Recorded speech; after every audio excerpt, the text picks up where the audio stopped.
Call this meeting of the Dickinson City Commission to order. Let the record show that all commissioners other than President Decker are present. We will start tonight with the Pledge of Allegiance. I pledge allegiance to the flag of the United States of America and to the republic for which it stands, one nation, under God, indivisible, with liberty and justice for all.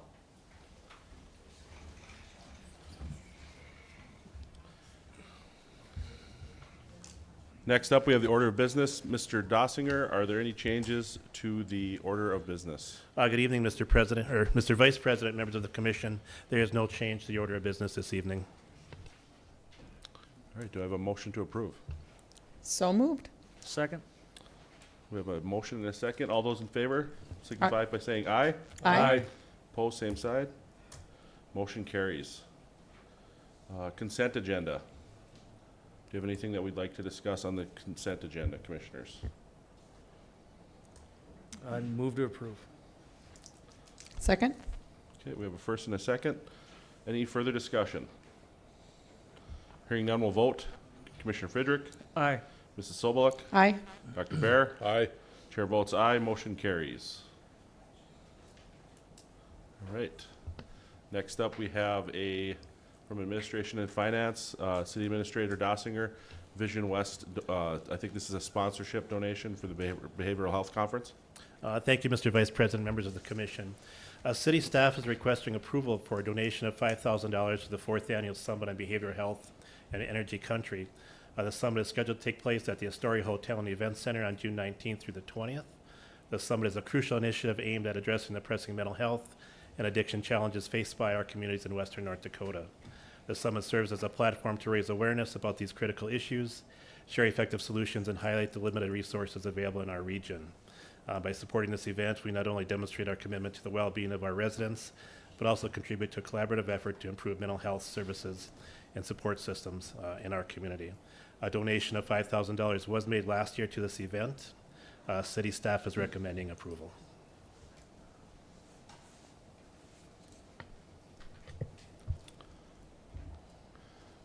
What are the different sponsorship levels that are available? I might have to look that up, but I believe that $5,000 is one of the top ones Okay. for that. We would get three free seats there, a banner in recognition that we are a sponsor at the event. What the other levels are, I'd have to look at that. Okay, because I just want to take into consideration the fact that we are the host city this year. We want to make sure that we're, at least I want to, it would be my opinion that I'd like to see us be at the top of those sponsorship levels if possible, but yeah. But I'm also, the 5,000 sounds good to me if that's what we did last year as well, so. Yes, that's correct. That's what we did last Yeah. year. Any further discussion here?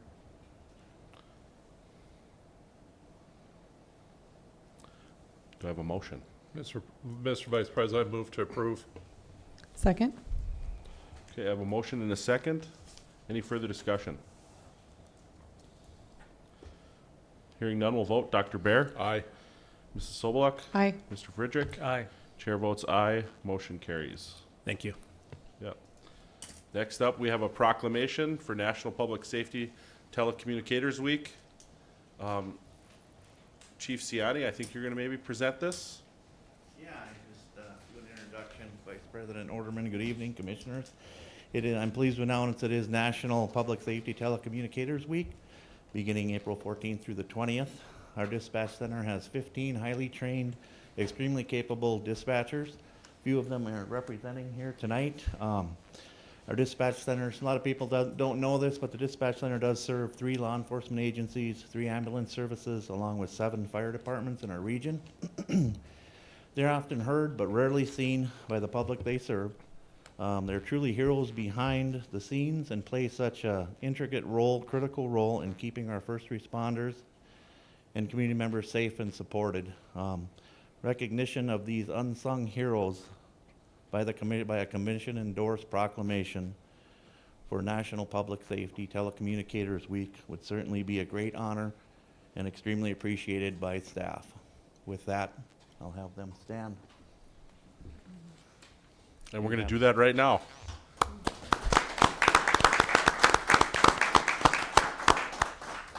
I have a proclamation for National Public Safety Telecommunicators Week, April 14th through 20th, 2024. Whereas emergencies can occur at any time that require law enforcement, fire, or emergency medical services.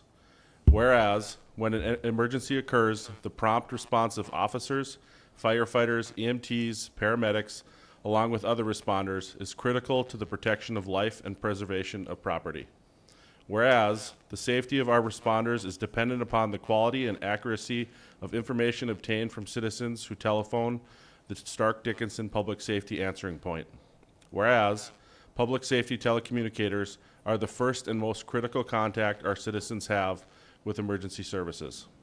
Whereas public safety telecommunicators are the single vital link for our responders by monitoring their activities by radio, providing them information, and ensuring their safety. Whereas public safety telecommunicators of the Stark Dickinson PSAP have contributed substantially to the apprehension of criminals, suppression of fires, and treatment of patients. Whereas each dispatcher has exhibited compassion, understanding, and professionalism during the performance of their job in the past year. Therefore, be it resolved that the Commission of the City of Dickinson declares the week of April 14th through 20th, 2024 to be National Public Safety Telecommunicators Week in the honor of the men and women whose diligence and professionalism keep our city and county citizens safe. Signed this 16th day of April, 2024. Thank you. Thank you.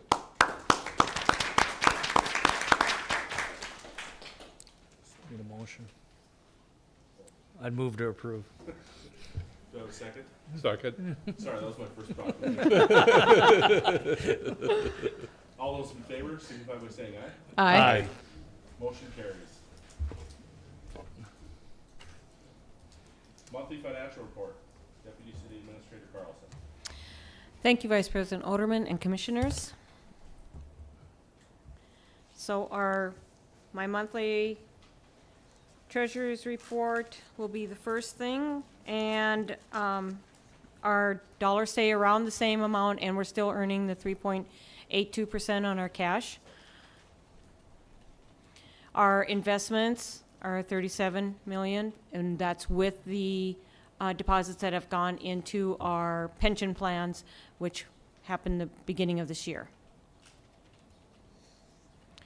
This is a slide of our certificate of deposits, what we have in hand, and where their terms are and their rates are at this time. Our 1% sales tax breakdown.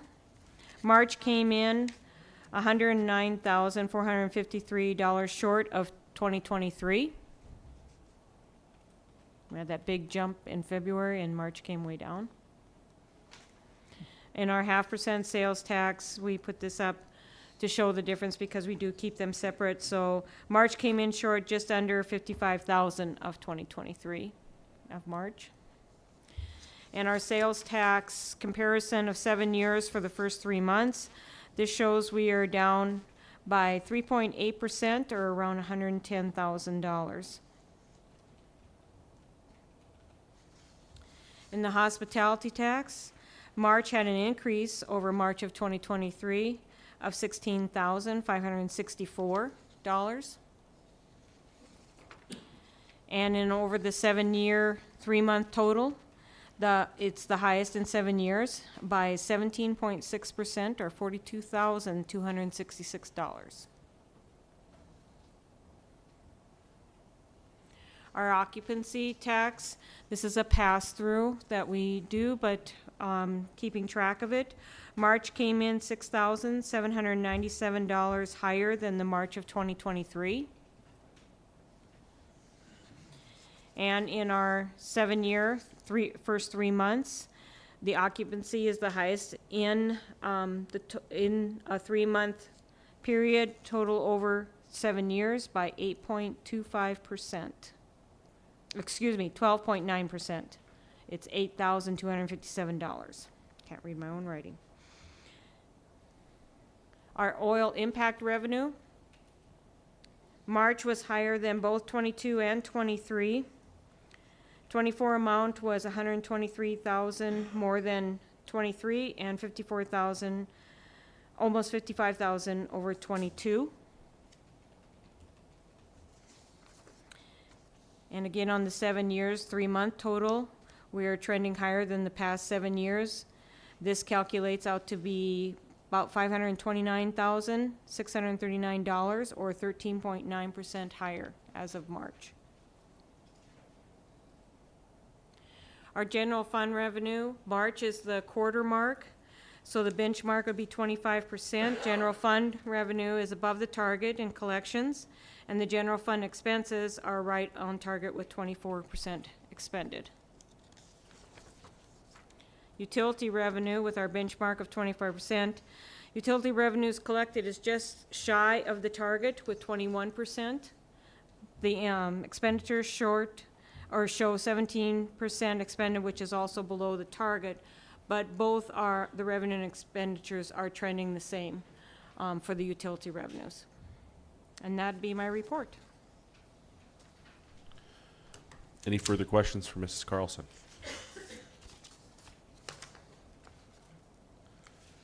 I would entertain a motion to approve. I'd move to approve. Do I have a Second. Second by Commissioner Friedrich. Any further discussion? Hearing none, we'll vote. Mrs. Sobeluk? Aye. Mr. Friedrich? Aye. Dr. Bear? Aye. Chair votes aye. Motion carries. Next up, we have City Assessor Hirschfeld on evaluation discussion.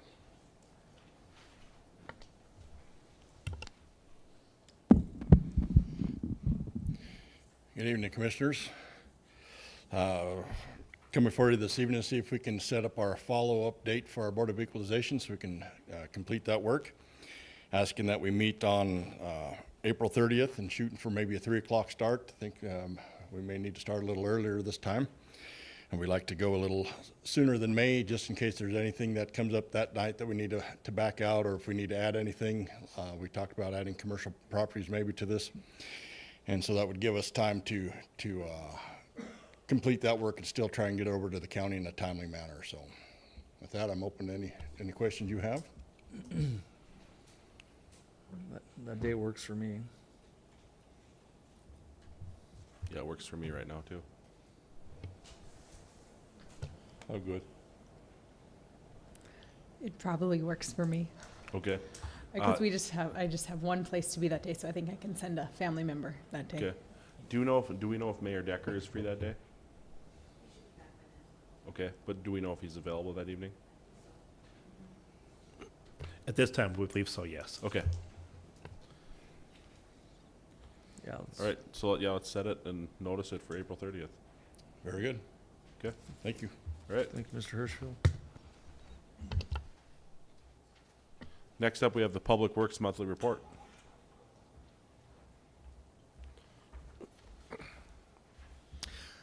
Good afternoon, Vice President Oderman and Commissioners. Before you tonight to present the Public Works Monthly Report for March, and then you won't see me for the next quarter, till the end So, of next and quarter. Mr. Prost, I just want you to know that city staff, I think there is an over-under on when we're going to be done with this meeting tonight. So, So slow it down. yeah. All righty. Or ask lots of questions, one of the two. Just a reminder of all the services that we offer: water, utility, street, solid waste, buildings, grounds, forestry. Last monthly report, there was a request on the Dickinson Works app. We sent out 35,000 notifications in the form of service alerts to those that are signed up for our Dickinson Works app. Currently, 6,800 people did scheduled views of when their garbage services and what would run. There's a total of just over 6,000 reminders that were created, which means 6,000 people have signed up for using Dickinson Works. Some of these could be multiple people per household as well. That's not per resident or per individual lot. 292 materials, different types of materials were searched. for disposal purposes, and then 75 new people had set up reminders in this last month, for the month of March. Any questions on the Dickinson Works app before we move through?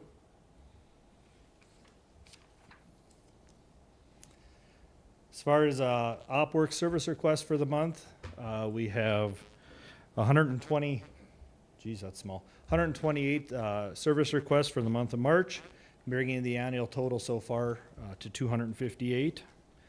Breakdown of those service requests, 31 of them were tied to almost 50 of them were tied to the solid waste department. 21 were due to snow and ice control through the months of March, which I'll report on here in a bit. 11 of them were for sign striping, 11 for forestry, 10 for streetlights and signals, and then the breakdown from there. Forestry department, again, was busy this past for the month of March. One of the biggest accomplishments they did there was the containment bunker wall was complete for material storage. Two's Construction was awarded that project, and it is now complete, and it's just under $48,000. I believe 50 was budgeted for that project. Buildings and grounds, same situation, had a lot going on outside of the storms that we had in the month of March. They ended up getting the area cleaned up behind the old water shop, which is between the old water shop and Southwest Water Authority. Really made that property presentable, especially on that backside. They received a new compact loader, which will be utilized on the walking trails here at Legacy Square, and then for the many different areas, snow removal, clean up debris, and also gives them a loader to use at their operations as well. We did purchase a tilt bed trailer that will be used for hauling mostly the scissor lift. That did come in this a few days ago. They did do a retro on that scissor lift to make it into a casket lift. They did a trial run today. I haven't heard fully yet how it went, but we are going to utilize that as our new casket lift. We don't have to tear the doors down at the mausoleum, and we're able to just get through a 36-inch door with this unit. So this trailer was purchased basically to haul that around, but can also be utilized for other things. They have loaded a zero turn on there. They also did have the remote mower on this trailer, just because of the tilt bed in itself. Fleet work orders generated for the month, 85. It's going up slightly. Obviously the winter storms or the snowstorms played a little bit into that. Majority of those fleet work orders are going into the solid waste department. Trucks are on the roads 5 days a week, followed by the police department, street department 6, and then water utilities and library had 4 work orders. Solid waste tonnages for the month of March. We are sitting at 33,057 tons that came in, bringing our total to just shy of 10,000 tons so far this year. On the same thing with the scale transactions, they're trending pretty steady. We're just under 2,000, bringing the total to 5,800 for the month or for the quarter. On the solid waste department, we are starting the cell 3B5 project at the landfill. That's construction of a new cell to take solid waste materials. Bronco Brothers was awarded that bid. They have started construction. The equipment was mowed. They've been moving dirt. There's some engineering staking and such that's taking place on that. So if you have a free moment, want to go see or see what it looks like to design a new cell or start a new cell, they are in the process now. 3 side load collection trucks also have arrived this month. These were 2022 items that got encumbered over, and with the shortage of equipment, ended up showing up in 2024. Good thing they did. I just want to bring some awareness. The day they showed up, that following Friday, we had a garbage truck fire that occurred in one of our recycling trucks. That truck is out of commission as we currently speak. We're working with insurance as to if it'll be a full total or if it's possible to repair and replace certain parts of it.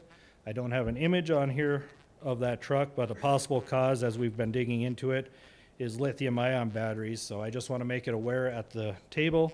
Pay attention to what you're throwing into your trash. This happened in our garbage truck. I've been around where garbage cans next to houses have started on fire and have actually burned up the sides of houses. So lithium-ion batteries have been a leading cause for a lot of garbage fires that have been taking place within the city of Dickinson, but also within the surrounding areas. So just pay attention to what's going into the waste. Street Department had two snowstorms, major storms, March 3rd and March 24th. On the March 3rd storm, we had a total cost of about $25,000 that was spent for contractors only, does not include city staff or personnel or equipment. March 24th storm, were $24,000, so very close, very similar storms, and use of contractors in those two storms outside of the city staff. As far as the city staff side goes, we went through 92,000 gallons of brine through the month of March for ice control, along with just shy of 1,000 pounds of road salt, 36 sets of cutting edges. Total ice control hours of just about 75 hours. I know those numbers of the brine and the salt sound low, so a little detail on those. On the brine, we spread about 40 to 70 gallons per lane mile, and on the salt, we spread about 200 to 300 pounds per lane mile. Need to focus on, we don't actually spread the whole entire city. We put our focus on intersections, so many intersections equal a lane mile, okay? So that's why the numbers look small, but it's a lot of material that actually went down.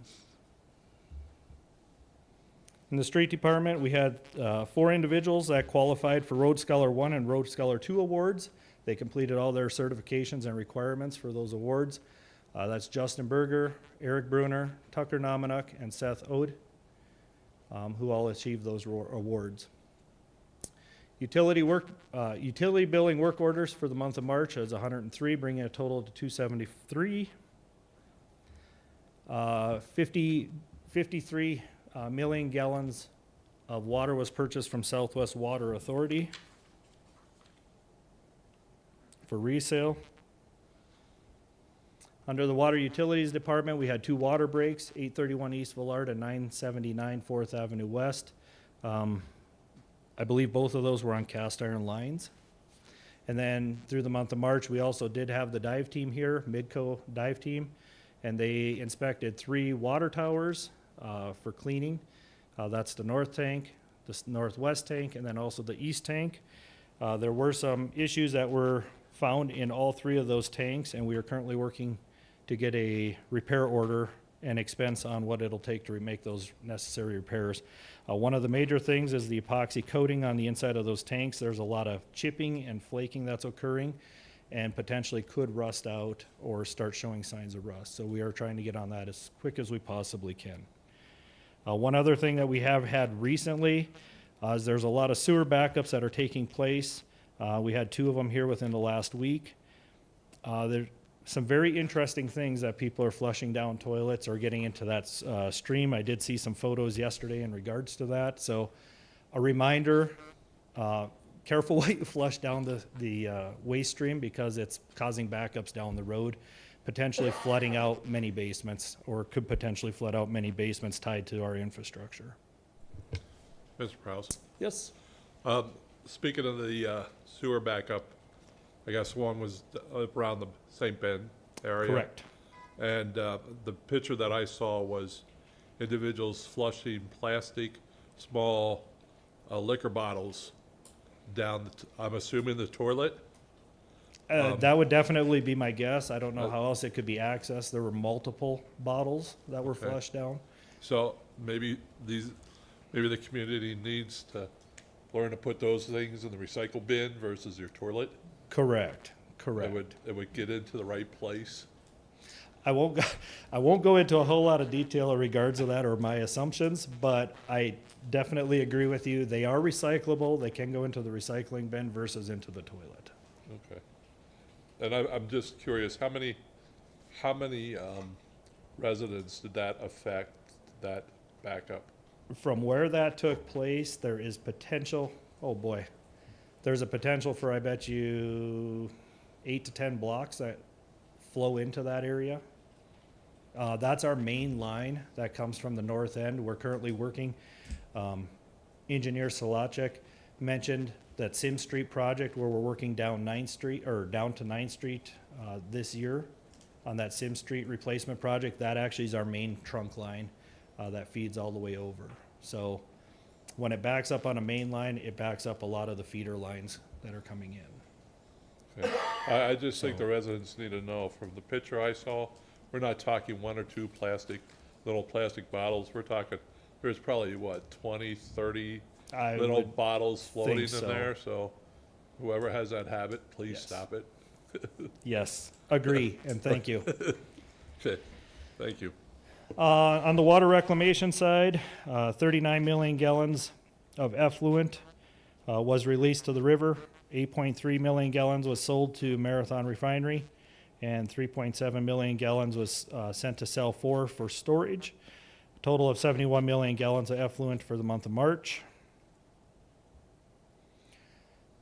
March callouts, obviously a lot of these hours contribute to ice control from various departments as they all participate in helping with snow and ice control.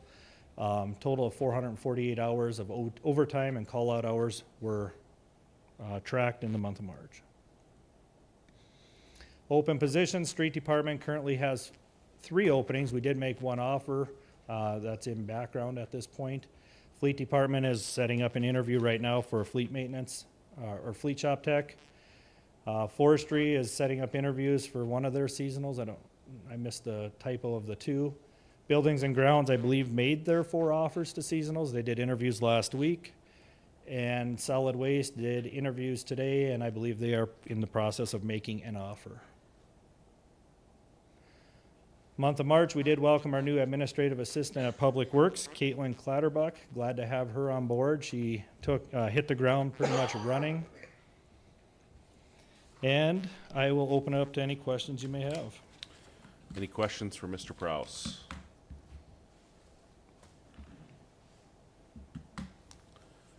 Thank you, Mr. Prouse. You're welcome. Thank you. Mr. Sklazacek.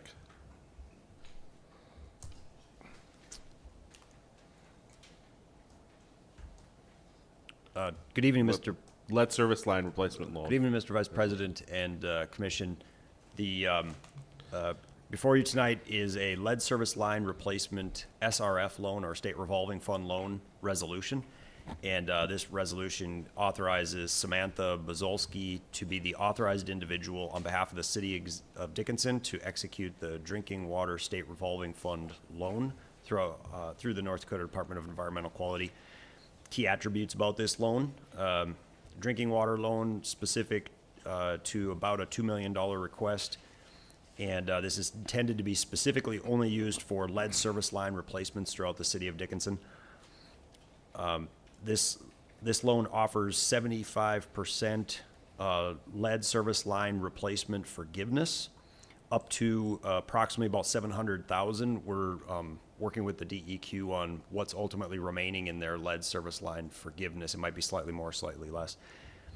And we anticipate any balance would be 66% forgiveness. And then the interest rate on this loan is particularly low, even for SRF loans. It's at 0.5% interest rate. And this gives the city opportunity over the next several years to ultimately replace what we anticipate to be the remainder of the lead service lines throughout the City of Dickinson, based on what we have for loans now and then what we ultimately intend to utilize from this loan.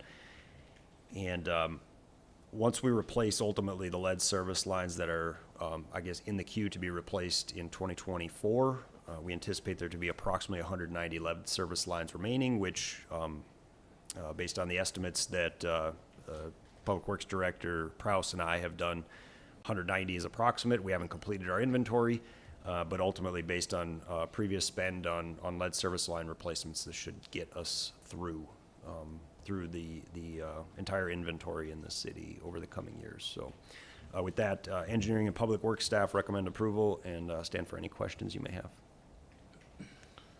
Any questions?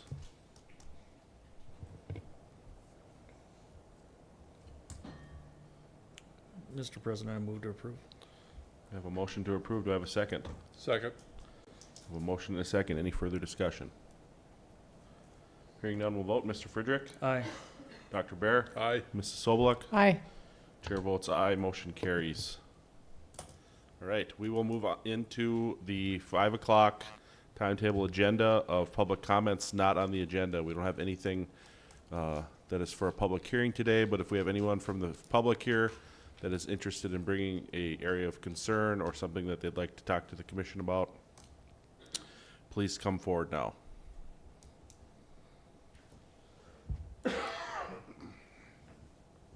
Anything you'd like to bring to the commission's attention?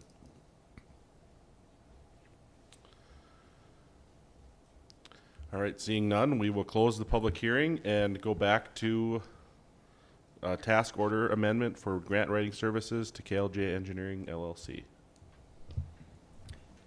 Good evening again, Mr. Vice President and Commission.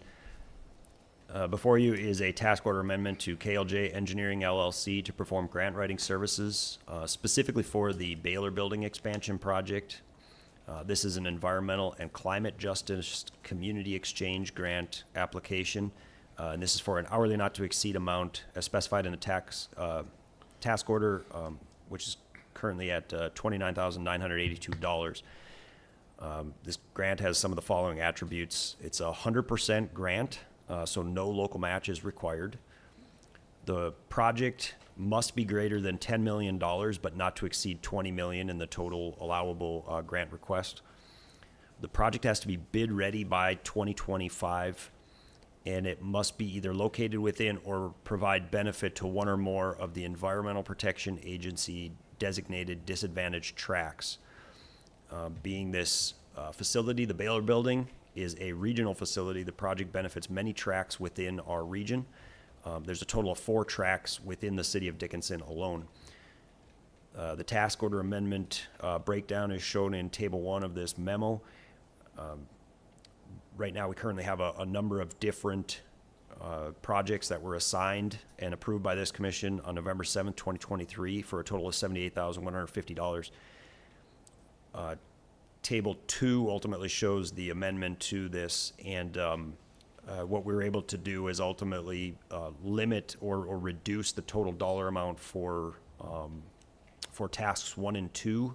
Now that we've gotten into those grants a little bit further, we ultimately know that we won't utilize the full dollar amount for either of those projects, and therefore reduce the dollar amount down, and but ultimately putting forth the $29,982 towards this specific grant. Included in this grant writing scope of work, preparing the Environmental and Climate Justice Community Exchange Grant application and supporting documents to grant.gov website. And then this has to be done prior to the Thursday, November 21st, 2024 deadline. There is a component of it where it's first come, first serve, so ultimately we intend to move pretty quickly on this one and try to get things submitted as fast as we can. With that being said, engineering and public works staff recommend approval, and Public Works Director Prouse and I stand for any questions you may have. Any questions?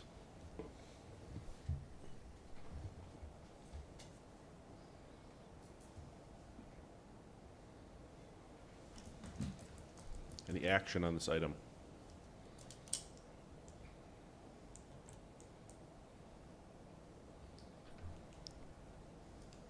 I'd make a motion to approve. Second. Any further discussion? Hearing none, we'll vote. Mrs. Sobeluk? Aye. Dr. Bear? Aye. Mr. Friedrich? Aye. Chair votes aye. Motion carries. Good, then we have an introduction of a project engineer. Good evening again, Mr. Vice President and Commission. It's my privilege to present to you the new project engineer for the city of Dickinson, Mr. Christopher Keller, and he can come up and give a brief introduction. His first day was yesterday, so. Evening, Commissioners. My name is Chris Keller, and a little bit about myself. I'm a North Dakota State graduate, but I've been a lifelong member of the community, and had the opportunity to interview with Josh and his team, and it's very good to be aboard. Looking for some great projects and good success. Welcome aboard. Yeah, welcome Well, aboard. welcome. Thank you. Happy to have you. Okay, commissioners, we're to our place on the agenda. Do you guys have anything that you'd like to bring forward tonight? All right, hearing none, I'd entertain a motion to adjourn. Second. We are adjourned.